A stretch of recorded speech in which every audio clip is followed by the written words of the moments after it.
Fala, meu concurseiro, é um prazer estar falando aí com você. Meu nome é Leonardo Favarin. Primeiramente, você que está assistindo aí o curso na minha turma, né, específica aí, aquele abraço, né? Vamos estudar, vamos gabaritar. A gente tem aqui uma disciplina, na verdade, que ela é pouco cobrada ou quase não é cobrada, porém, ela é um conteúdo grande, é um conteúdo extenso, né? É um conteúdo que não é didaticamente, não ajuda muito, então, mas tem que estudar. Às vezes eu vejo os concurseiros falando, poxa, professor, mas às vezes nem cobra uma questão, às vezes uma questão só. Aí, às vezes, eu fico pensando assim, será que vale a pena eu estudar uma legislação que tem aí 4, 5 páginas e às vezes cai em prova, nem cai, né? Infelizmente, o concurseiro passa por esse dilema, isso faz parte. Mas a minha obrigação como professor é esgotar o edital, né? Mas só que também observar esse conceito da eficiência no estudo, não é? Então é como se eu falasse assim, olha só, gente, eu não vou dar aqui todo o plano diretor, né? Eu não vou aqui ficar detalhando, porque tem partes do plano diretor que tem objetivos, né? Tem planejamento estratégico, aí tem um monte de incisos que provavelmente não vão ser cobrados. Então tem lá 20 e poucos incisos, eu vou falar alguns incisos importantes, obviamente você vai levar isso. Porque se eu der os 25 incisos, por exemplo, você não vai lembrar nem de um, né? Então isso é importante, você ter um estudo direcionado, mas não pode abrir mão de não estudar aquela disciplina, né? Então isso daí que a gente vai trazer, perfeito? Vamos lá, você que está aí pelo YouTube também, que está tendo acesso à primeira aula do curso, né? E você pode adquirir o curso teórico, tá? Vou deixar o link na descrição do vídeo.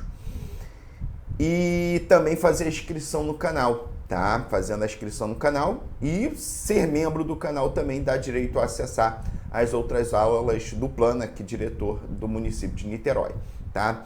Então a primeira coisa que a gente tem que observar, galera, é o que é um plano diretor, não é? Primeira coisa, o plano diretor, a Constituição, primeiro, plano. Então ele fala, de certa forma, em um planejamento, tá? Primeiro, planejamento, né? Diretor, gente, significa que ele vai dar uma direção, tá? É um planejamento que vai definir a direção, o rumo a ser tomado daquele município, no caso o município de Niterói, tá? Então ele é um instrumento, bota aí, instrumento municipal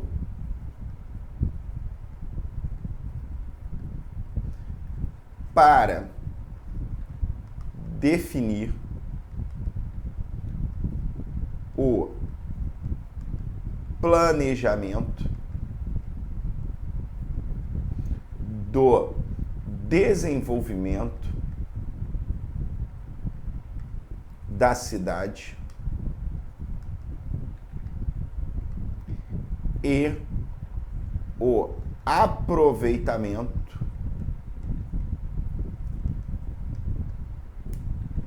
dos recursos e o solo, tá? Então, por exemplo, quando eu falo que é um planejamento de desenvolvimento da cidade, e a Constituição Federal, ela fala no artigo 182, que trata da política urbana, e aqui eu queria falar uma primeira observação. O plano diretor é um instrumento municipal, conforme o artigo 182, parágrafo 1º da Constituição Federal, ele fala que o plano diretor aprovado pela Câmara Municipal. Então, importante, o plano diretor é uma lei, obviamente o município de Niterói e todos os municípios do Brasil, eles têm um plano diretor que é uma lei municipal, tá? Não pode ser feita por decreto, não pode ser feito por outro, né, processo legislativo sem ser lei, porque ele tem que ser aprovado pela Câmara Municipal e ele é obrigatório para as cidades com mais de 20 mil habitantes, perfeito? Então, é obrigatório para as cidades com mais de 20 mil habitantes. Para as cidades com menos habitantes, menos de 20 mil para baixo, não é obrigatório o plano diretor, é facultativo, tá? Pode ter? Pode. Pode não ter? Pode não ter, né? Obviamente, a gente sabe que a quantidade de habitantes é definida pelo IBGE, no censo demográfico, perfeito? Então, é um instrumento para saber realmente o número de habitantes e ver se essa cidade tem ou não a obrigação do plano diretor, perfeito? E é um instrumento básico da política de desenvolvimento e expansão urbana. Então, a primeira coisa que você vai botar aí, a primeira observação do plano diretor. Note-se, eu botei que é um instrumento municipal para definir o planejamento do desenvolvimento da cidade e o aproveitamento de recursos de solo. Então, bota aí, ligadas à política urbana.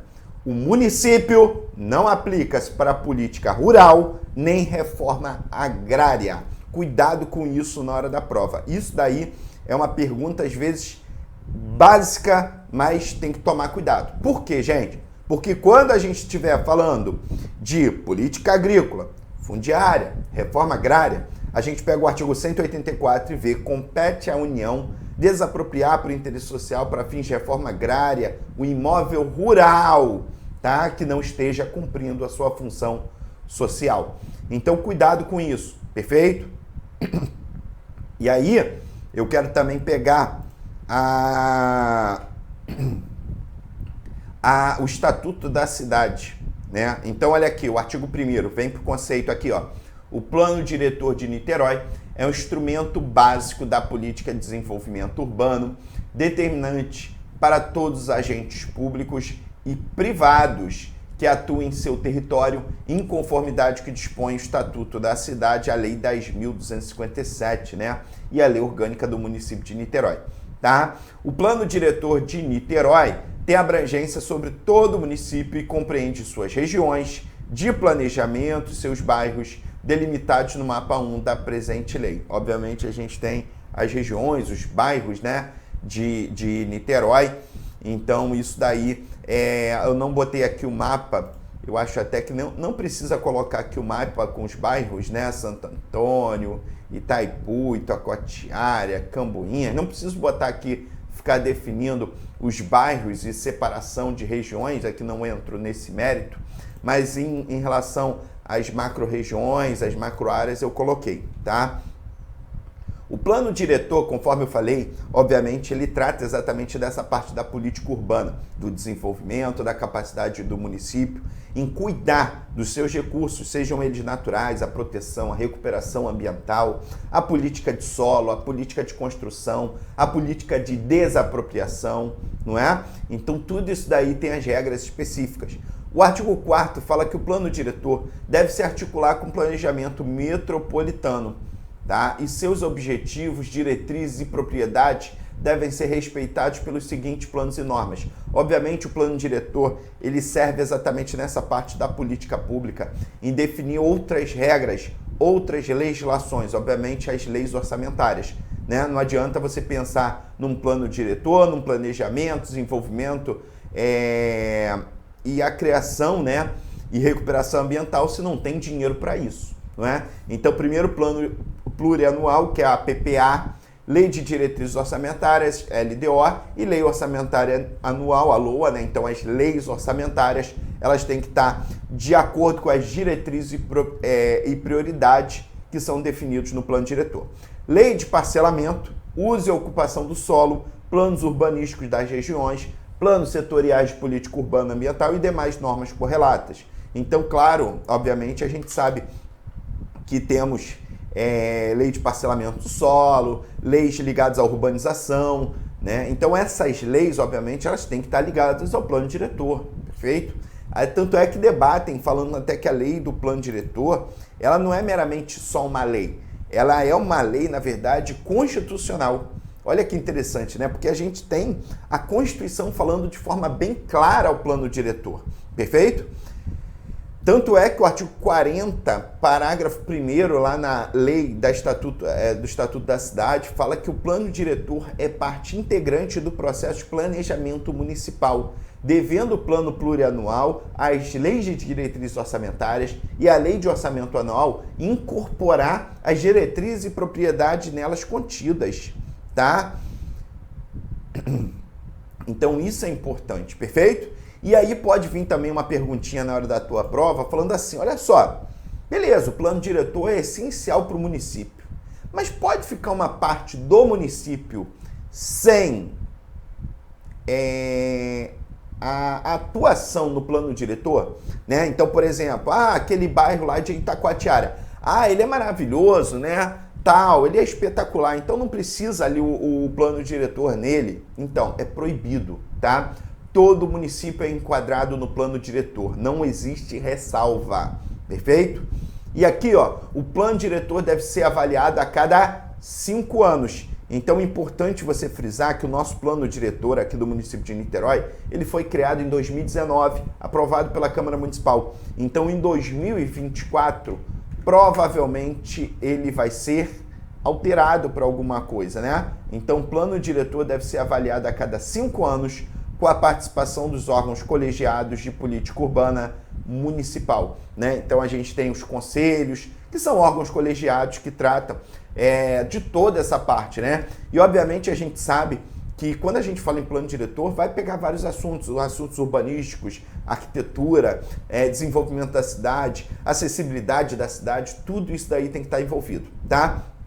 Mas o principal mesmo de um plano diretor, gente, é a função social. Obviamente o plano diretor, ele tem que pensar assim, olha só, o que é bom para os munícipes, né? Porque os cidadãos de Niterói, o que é bom para eles? Como a cidade deve evoluir? Então, obviamente, a gente vai fazer loteamentos, zonas residenciais, zonas industriais, zonas comerciais, porque não dá para embaianar tudo, misturar e botar uma residência do lado de uma indústria, que tem que ter um funcionamento, né, de 24 horas, e obviamente exala cheiro, poluição, alguma coisa assim. Então a gente tem que fazer zoneamentos, separações exatamente para aquelas indústrias pegarem aquela área, não é? E aquela área ali, o município ele observar a poluição gerada e obviamente ele saber como resolver nessa parte aqui. Nessa área aqui uma área residencial, nessa área aqui um pouco mais comercial, não é? Tudo isso daí a gente tem que atender essa função social da cidade, conforme está ali no artigo 5º, inciso 1. Quando a gente fala função social da cidade, significa dizer que a cidade, quando a gente fala, né, função social da cidade, significa dizer que como a cidade vai se desenvolver, tá? Então, olha aqui, ó, função social da cidade. Olha aqui, entende-se por função social da cidade o direito de todo cidadão, né? Todo cidadão. Então, ó, quando a gente falar em função social da cidade, obviamente a cidade pensa nos seus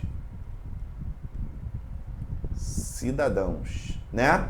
Obviamente no campo social. Obviamente ele tem que pensar, por exemplo, linhas de ônibus, transporte, moradia, não é?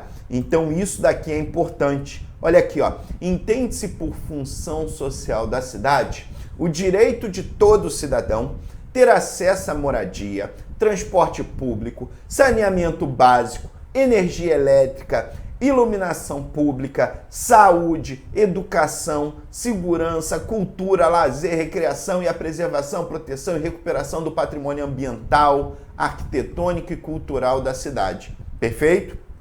Então, quando você vê, na hora da prova, função social da cidade, é pensando exatamente no cidadão, nesse relacionamento direto com as políticas sociais. E, obviamente, a cidade tem um papel importantíssimo nisso, né? Então, quando a gente pensa em moradia, obviamente, programas de habitação. E isso daí, claro, programa de habitação, política de habitação vai ser definido numa lei específica, não é? Só que você tem que observar isso de acordo com o plano diretor. Você não vai sair construindo em qualquer lugar, não é? Muitas das vezes, até no plano diretor, fala assim, ó, evitar misturar residencial com comercial, porque, poxa, você vê residência, uma casinha, não é, pequenininha lá, e um prédio comercial de 25 andares no meio da casa, né, ali misturando. Então, evitar essa característica de deformar o perfil da cidade, tá? Então, transporte público, a gente sabe, né, que é dificuldade imensa. Então, ter as políticas públicas de ônibus, transporte coletivo, né, os alternativos, táxi, perfeito? Então, isso tudo a gente tem essa observação. E aqui eu tenho que falar de determinadas súmulas do STF, tá? Por quê? Porque determinadas súmulas, no caso, súmula vinculante do Supremo Tribunal Federal, eu tenho que falar, na verdade, de algumas súmulazinhas que são importantes para você na hora da prova. E essas súmulas a gente tem que remeter porque está ligado ao plano diretor, tá? Primeiro é a súmula vinculante número 38. Bota aí, súmula vinculante número 38. Perfeito? A súmula vinculante número 38, ela fala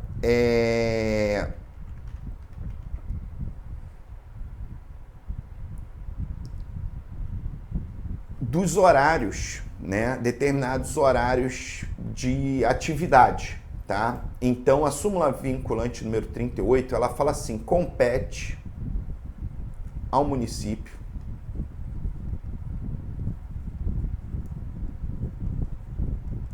fixar o horário, bota aí, de funcionamento. É o horário de funcionamento do comércio, né? Então, da atividade comercial, perfeito? Cuidado com isso. O artigo, a súmula vinculante número 38, fala que é competente o município para fixar o horário de funcionamento de estabelecimento comercial. Estabelecimento comercial. Tá? Primeira coisa. Então, a gente tem a função social. Obviamente, você sabe que não dá para você colocar um bar, né, um restaurante, uma casa, por exemplo, uma casa de festa, uma noitada, né, uma boate do lado de uma área residencial. Então, por quê? Porque se for numa área residencial, os comércios, né, o comércio daquela parte ali, ele vai ter um horário de funcionamento, perfeito? Para o quê? Para respeitar o horário de dormir ali das pessoas, não é? Então, ter essa função social da cidade, perfeito? Tranquilo? E outro ponto também é a súmula que trata da súmula vinculante número 49, tá? O plano diretor, galera, ele vendo assim, em determinado caso, que tem muita farmácia em determinado horário, em determinado local, né? Ou tem uma determinada, alguma determinada área que tem uma quantidade de comércio maior, a gente tem que observar. Por quê? Porque se o município chegar e falar, ó, nessa área é proibido, né? Nessa área, nessa zona, nesse bairro ou qualquer lugar, tá proibido, né, a construção de um estabelecimento dessa atividade. Por quê? Porque já tem muito. Isso não pode, isso é proibido, tá? Isso daí é a súmula vinculante, agora eu esqueci o número, é 48, né? 48, agora eu esqueci, é 48, não, é 49. Então você leia, por favor, essa súmula vinculante número 49, porque essas duas súmulas, elas tratam exatamente da competência municipal, tá? E elas podem ser cobradas, perfeito? Então, você observa no plano diretor, aí vem a pergunta, no plano diretor, pode ser definido horário de funcionamento de estabelecimentos comerciais em determinadas áreas? Pode, perfeito? Mas pode limitar a quantidade de lojas do mesmo ramo em atividade em determinada zona? Não pode, isso é proibido. Isso ofende a livre concorrência ou a livre atividade profissional. Perfeito? Tranquilo? Maravilha, então. Continuando aqui. E aí eu falei, ó, função social da cidade, né? Então tá ligado aos cidadãos no exercício dos direitos sociais, não é? Então isso daí é importante você saber na hora da prova. Porém, a gente também tem a função social da propriedade urbana. Isso daqui, gente, isso daqui eu quero que você marque, né? Porque aqui é importante para concurso. Aqui é importante. Por quê? Porque, gente, para pensar. Não é apenas o cidadão ter um relacionamento com a cidade, né? Na verdade, a cidade tem um relacionamento com o cidadão e buscando seus interesses sociais. Mas o cidadão não tem apenas direito. Ele também tem dever, ele tem obrigações. E a nossa Constituição, lá no artigo 5º, né, que trata dos direitos e garantias fundamentais, tem lá que é garantido o direito de propriedade. Mas ele bota assim, ó, é inciso 22, mais ou menos, e fala assim, mas a propriedade tem que atender a sua função social, não é? Então é importante frisar isso daqui. Entende-se por função social da propriedade urbana como elemento constitutivo do direito de propriedade e atendida quando a propriedade cumpre os critérios e graus de exigência de ordenação territorial estabelecidos pela legislação. Aí você, falou e não disse nada, né? E é exatamente isso. Na verdade, ela não quis dizer nada. E ela pegou... Olha só. A Constituição Federal, no artigo 182, ele fala assim, artigo 182, parágrafo 2º. A propriedade urbana cumpre sua função social, né, quando atende às exigências fundamentais de ordenação da cidade expressa no plano diretor, né? Então isso daqui já é um cuidado que você tem que ter. Por quê? Porque a Constituição Federal está falando assim, a propriedade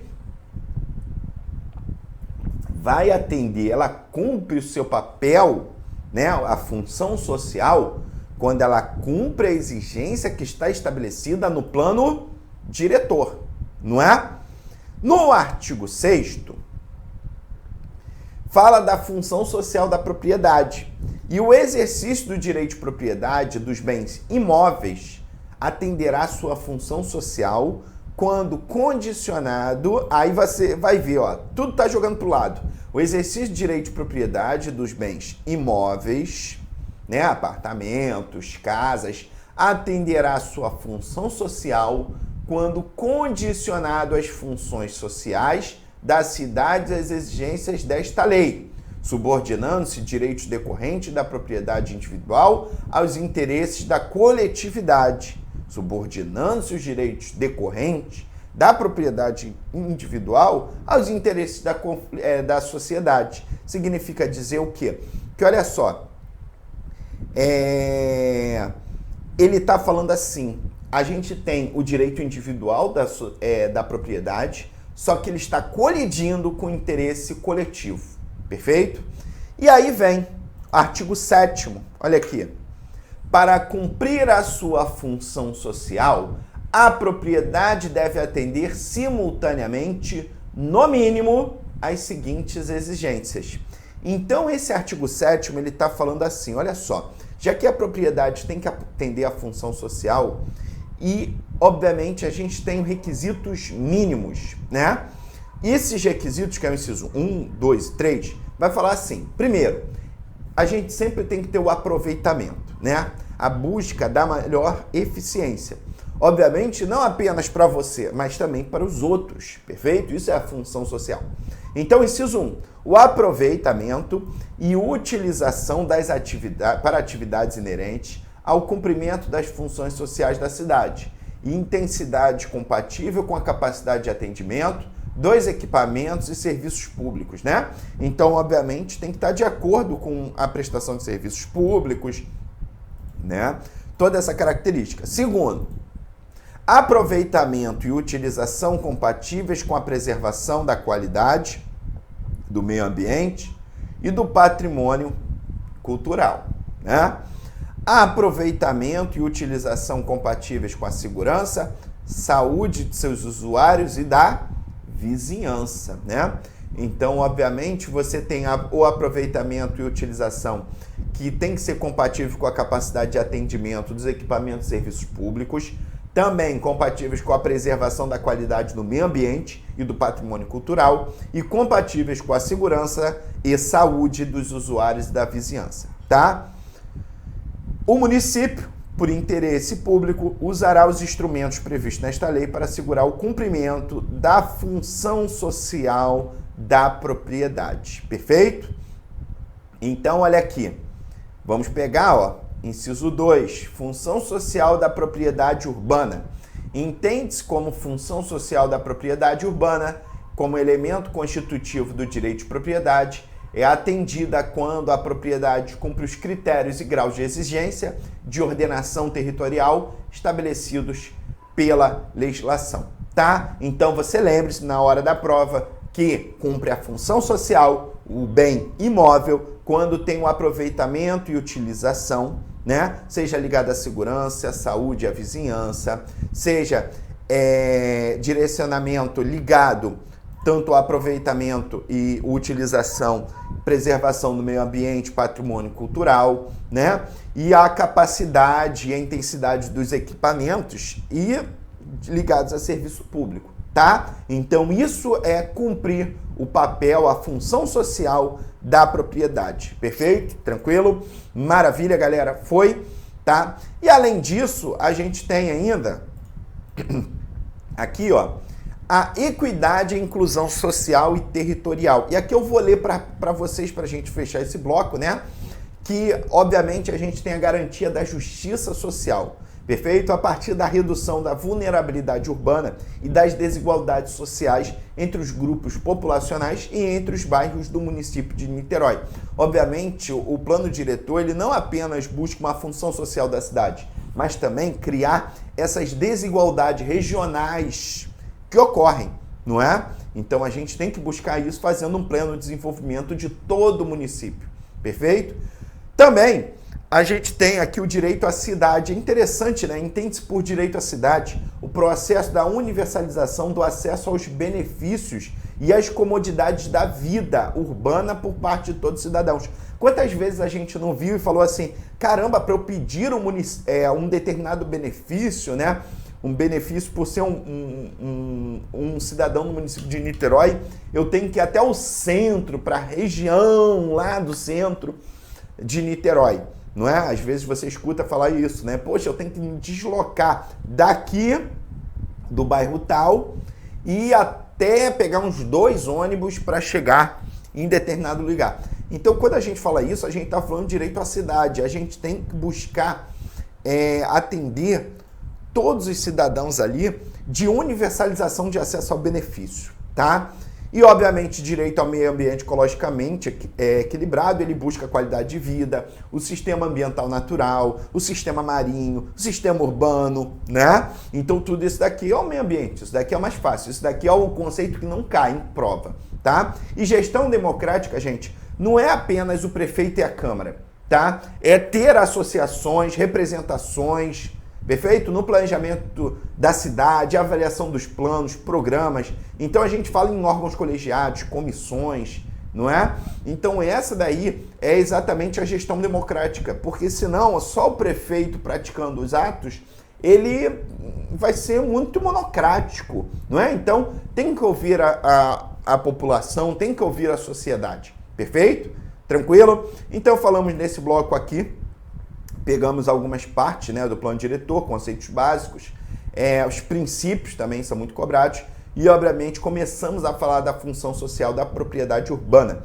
E lembre-se, já que eu comecei a falar da função social da propriedade urbana, né, o aproveitamento e utilização, respeitando o meio ambiente, a segurança, a saúde, a vizinhança, né, a capacidade de atendimento ali pelos serviços públicos, a gente tem que observar, galera, que obviamente que se ele não atender a sua função social, a gente tem regras. E essas regras estão na Constituição Federal, tá? Que trata da política urbana. Então, a gente tem a situação do solo urbano, quando ele não atende à função social, e o solo urbano não edificado, ou subutilizado ou não utilizado, tem que buscar exatamente o aproveitamento. E a Constituição Federal que vai ter o parcelamento e edificação compulsório, por exemplo, quando ele não edifica nada, então vai ter o parcelamento do solo, né? Às vezes é muito grande, então vamos parcelar, vamos dividi-lo, perfeito? Para ali venda, né, e criação das casas. Então, edificação compulsória, parcelamento e edificação compulsórios. Imposto, que é o imposto sobre propriedade predial e territorial urbana, vulgo IPTU, né? É progressivo no tempo, então vamos aumentá-lo para ele ou ele fazer alguma coisa ou ele vender para alguém que faça, não é? E a terceira possibilidade, gente, que é a desapropriação. Então, cuidado. Embora a desapropriação é uma movimentação de lei privativa da União, né? Tanto é que o artigo 22, inciso 2 da Constituição Federal, a competência de desapropriar é uma competência de legislar, é privativa da União. A União definiu que cabe à União, os estados, Distrito Federal e os municípios a tarefa de desapropriar. E nessa parte de desapropriação, por não cumprir a função social, a gente tem o município, tá? Na área da política urbana, porque na política rural, aí quem vai desapropriar para fins de reforma agrária é a União. Cuidado com isso, tá? Beleza, galera? Tranquilo? Fechamos aqui. Você que não se inscreveu no canal, faça a sua inscrição. Você que está aí na turma, um abraço aí bem forte, bons estudos, tá? E fiquem com Deus.